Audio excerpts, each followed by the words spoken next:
Get ready for main dictation, May 1978. Mr. President, ladies and gentlemen, when I received the invitation to inaugurate the 39th annual session of Federation of Indian Chambers of Commerce and Industry, I was somewhat hesitant in accepting it. I was aware that since independence, each annual session of the Federation has been inaugurated by the Prime Minister. This fact was the main reason for my reluctance. These annual meetings are beginning to become almost a ritual, and I'm not much of a believer in rituals. I'm also not happy about the tendency to turn to the Prime Minister to inaugurate every function of importance and to consider that a function which is not inaugurated by the Prime Minister is only of the second rate importance. I feel strongly that other cabinet ministers are also people in public life outside officialdom should perform such functions far more frequently than they are at present doing. Your experience will always be useful within the ranks of industry. The younger group feels that it is not fully playing its part. I have often spoken of my intention to keep in touch with the younger generation. I am calling together some younger industrialists, technicians, and managers from both the private and public sectors to discuss concrete and specific problems within the broad framework of our basic objectives. It will be a sharing of thought and perhaps evolving of new ideas. Dynamic changes are needed now in attitudes and functions.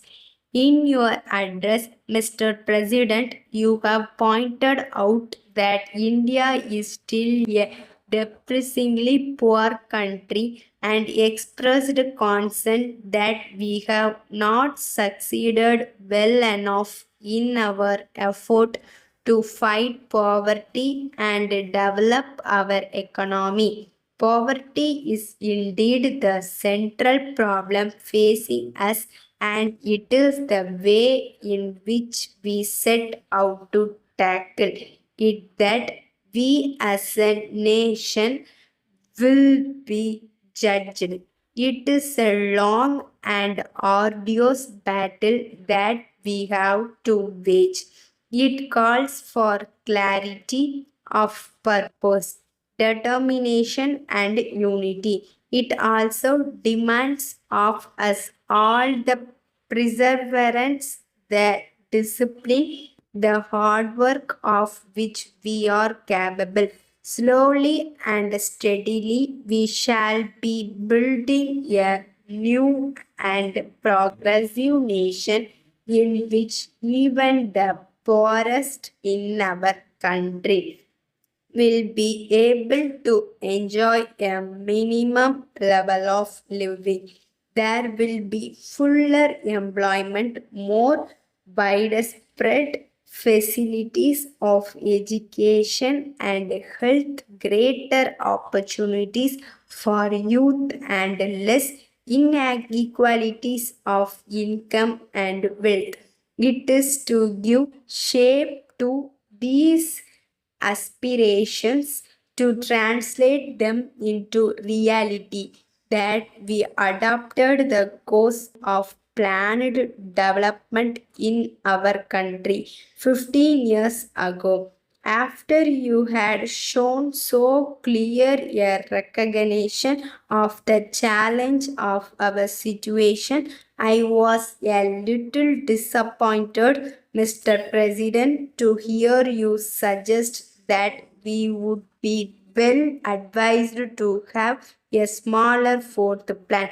After a detailed analysis of all the relevant considerations and a recognition of the limits of the possibilities open to us, one may very well come to any conclusion about the size of the plan.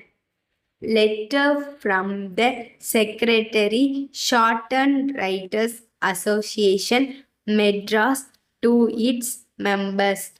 Sirs, you are aware that the Shorthand Writer Association of Madras has been rendering great service in the cause of the profession. Presently, the association is housed in a small premises kindly provided by the government.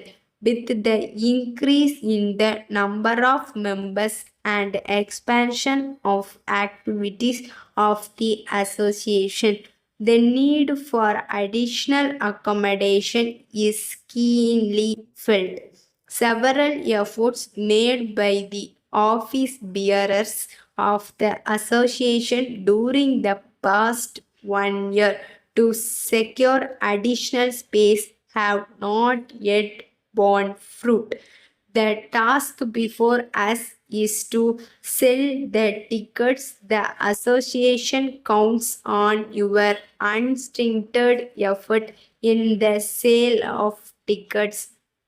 A minimum target of collection of rupees 200 per member has been fixed, but those who exceed this minimum will be suitably rewarded.